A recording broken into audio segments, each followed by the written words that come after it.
옛날 잡지에는 연예인만 있는 것이 아닙니다. 저희가 또 이렇게 심층 취재를 하면서 그 당시의 사회상을 볼 수 있는 기사들도 굉장히 많았는데요. 위진스가 한때 전국을 흔들었던 바로 그 사건을 가지고 오셨다고요? 아마 기억하실 것 같은데 필리핀의 그 심령 치료사라고 해가지고 준 라보 씨라는 분이 계셨어요. 근데 여기도 뭐 문구가 나오지만 때로 우리는 과학과 상식을 초월한 일을 경험하게 된다. 엑스파일의 밑밥. 이게 80년대, 90년대에는 약간 그 마술사라든가 심령술사, 뭐 치료사 이런 사람들이 판을 쳤고 사실 사이비 종교가 태동한 시기이기도 해요. 유독 이런 거에 끌렸던 시대인데 그때는 약간 SNS 같은 것도 없고 모두가 모여서 소통하고 저건 거짓이다, 진짜다, 해줄 수가 없잖아요. 그쵸? 네, 할 수 있는 창구가 없었기 때문에 맞아요. 예를 들어서 뭐 TV나 뭐 이런 신문, 잡지 이런 데서 하는 얘기들이 다 정답이었던 뭐 누가 시대였죠. 뭐 이렇게 손으로 막 뭐 암을 꺼냈대 뻥치네 이러면 TV에 나왔어 이러면 그래? 이러면 이렇게 되는 TV에 나왔으면 전설 이렇게 그렇게 됐던 맞아요. 시기에 등장한 인물입니다. 이분이 그분이신 거예요? 예, 필리핀 분이시고 준 라보라는 분이신데 근데 그 시절에 이분뿐만 아니라 어떤 마술사라든가 그런 분들이 속속들이 초능력자 등장하셨는데 기억나시는 분? 우리는 유리겔라지. 유리겔라죠. 유리겔라? 숟가락 많이 좀 숟가락 만지시라고 계속 그렇게 하는 끊어지는. 근데 그 양반은 전 국민을 TV 앞에 앉혀놓고 생방송으로 막 이렇게 구부러뜨리는 걸 보여주니까 나중에야 밝혀졌잖아요. 그게 다 트릭이었다고. 트릭이었죠. 저는 순진했던 시절이구나. 어렸을 때 되게 감동받았던 게 이분이 약간 선한 영향력을 바탕으로 했었어요. 그래가지고 전 세계 사람들이 한날 한시에 주문을 외우면 핵이 무력화된다. 무력화된다. 근데 너 그때 그게 너무 감명받아가지고 이게 진짜 비핵화가 되네. 저분 유리겔라님으로 인해서. 너무 감명받고 막 존경했는데 약간 그런 관종 기질이 있는 게 잊혀지는 거 두려워하잖아. 그런 분이. 그쵸. 2000년에 시드니 올림픽 때 성화 점화를 하는데 우리는 잘 몰랐는데 나중에 밝혀진 게 뭐 이렇게 성화 점화를 하면 이렇게 엘리베이터처럼 올라가는 거야. 성화 원반이. 근데 그게 좀 멈췄었대. 몇 분간. 그런데 유리겔라 씨가 그거 내가 한 거라고. 내가 한 거다. 근데 왜냐면 주최 측도 원인을 알 수 없다라고 했기 때문에 너무 웃기다. 그때는 모두가 전 지구인이 순진했던 맞아요. 시기랄까? 그래서 이런 분도 등장해가지고 나중에 보시면 아시겠지만 그 바기오시에서 활동을 하셨던 분인데 거기 시장까지 되셨대요. 네? 시장. 신뢰를 얻어서? 여러 가지로. 거의 신적인 존재였겠지. 그렇구나. 저렇게 치유를 했으면. 네. 그러니까 일단 이분이 어떤 분이냐면은 보통 암 환자분들 대상으로 심령 치료를 했는데 이제 수술을 하지 않고 이렇게 막 암 걸린 부위를 주물주물 하면은 이제 피덩이하고 암덩어리가 이렇게 나온다. 너 그것이 알고 싶다 해서 나왔었어. 예. 이분이요? 흥미진진한데? 여기 사진도 여기 좀 약간 혐오 사진이긴 한데 네. 피가 이렇게 튀어있고 그러니까 이를테면 네가 여기 암이 있다? 그럼 주물주물 하다 보면은 암덩어리 이렇게 나와. 그리고 이걸 나 수건으로 싹 닦으면 흔적도 없어. 그냥 손에 근데 뭘 쥐고 있었던 거예요? 나중에 그게 밝혀졌지.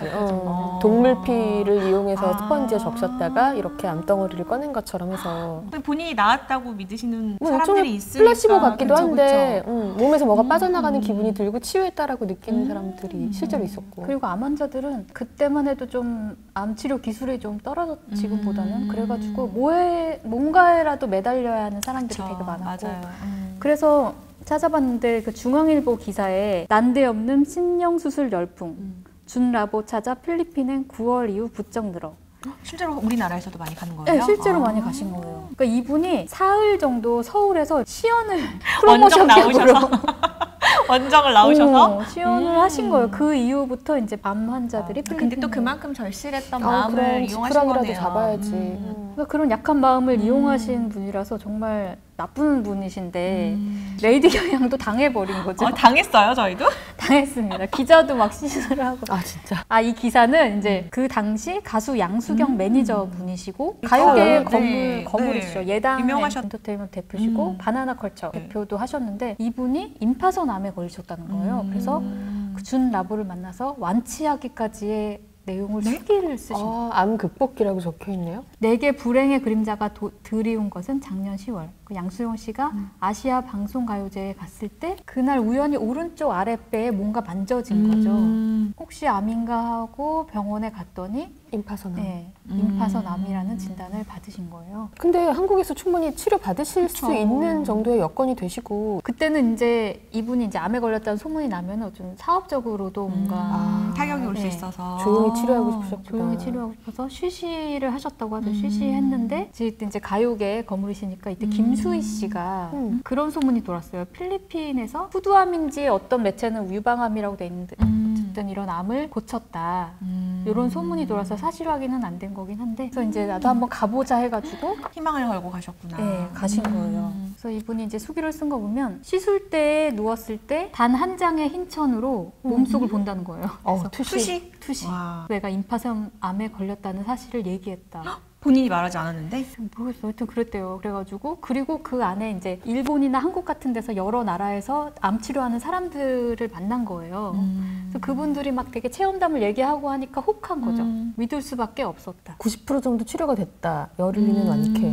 아, 노폐물 덩어리를 뽑아냈어? 뽑아냈대요. 피와 노폐물 덩어리를 뽑아냈고. 수술을 하지 않고. 그리고 채식과 운동을 했고. 채식과 운동이 좀 몸을 건강하게 만들어주신 것 같아요. 그러니까 좀 완치했다 그러면 아니 어쨌든 사기긴 사기예요. 네. 왜냐하면은 그것이 알고 싶다 해서 이후에? 심층 취재를 하셨어요. 그러니까 고속 카메라까지 챙겨가지고 필리핀 현지에 가서 그래서 당시 그것이 알고 싶다 PD 안석복 PD가 네. 이렇게 얘기했어요. 사전에 약속된 위치에 카메라를 고정시킨 채 촬영을 시작했으나 수술 도중 갑자기 총으로 무장한 경호원들이 눈치채지 못하게 그 카메라를 살짝 돌렸다, 앵글을. 그러면서 이제 사기 행각이 드러났다는 거죠. 일부러 거기를 못 비치게 하려고 카메라가.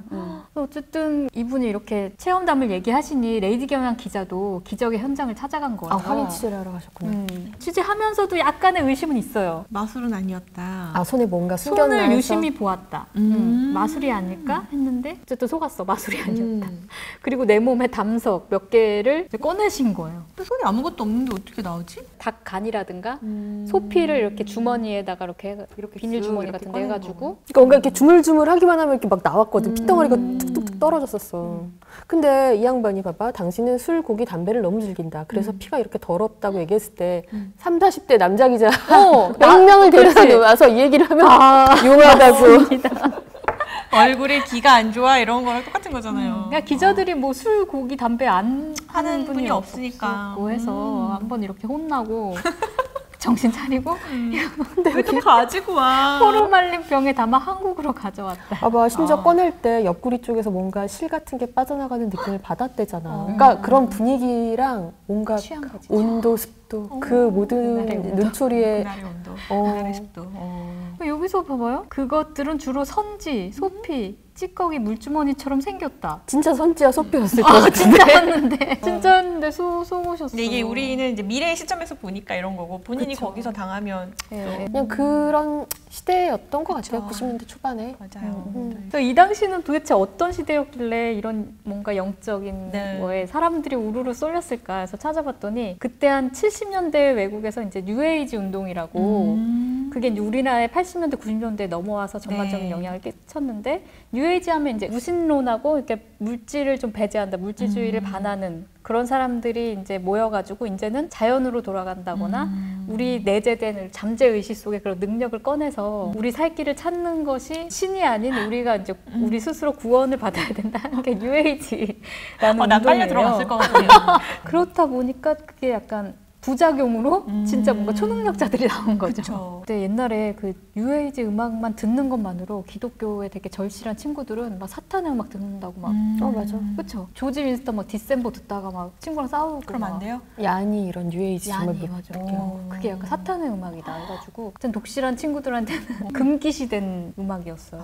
하지만 우리 어렸을 때 내 동생도 그렇고 그런 세계 뭐 몇 대 불가사의 이런 책 같은 맞아요. 거 되게 많았다. 그런 거 왜 이렇게 재밌을까? UFO는 뭐 맞아. 말할 것도 없고 그런 걸 읽고 자란 세대라서 그런 초능력 저 엑스파일 진실 저 너머에 맞아요. 뭔가가 있을 맞아요. 것이다라는 믿음이 또 확고했던 시기이기도 했어요. 그게 어떻게 보면 유행은 또 돌고 돈다고 이런 시대가 또 또 올 올 수도 있어. 근데 어쨌든 이분이 그 이후에 그냥 또 왕성하게 활동을 하셨으니까. 아, 매니저분이요? 네. 그래요. 그것도 참 궁금해요. 정말 완치가 정말 불가사의죠. 불가사의하고 그리고 찾아보니까 이 준 라보 씨도 조금씩 아름아름 활동을 하시고 계시더라고요. 여전히요? 여전히. 오. 홈페이지도 아직 살아있고 그래서 이런 분들이 언제 튀어나올지 몰라요. 그렇죠. 그러니까 유리겔라와 김나보 씨가 살아있는 한 스토리는 계속된다. 네. 저희가 또 사실 이렇게 가서 뭔가를 경험한 기사들이 굉장히 많잖아요. 이런 분야를 상상도 못했네요, 저는. 그러니까 기자 정말 극한 직업이야. 이런 거 하러 가잖아. 이거 체연이즘 같은 그런 느낌으로. 선배 고생 많으셨어요. 존경을 네. 표하면서 마치겠습니다. 네, 옛날 잡지 오늘도 재밌게 잘 보셨나요? 다음에도 더 재미있는 이야기로 찾아오겠습니다. 안녕!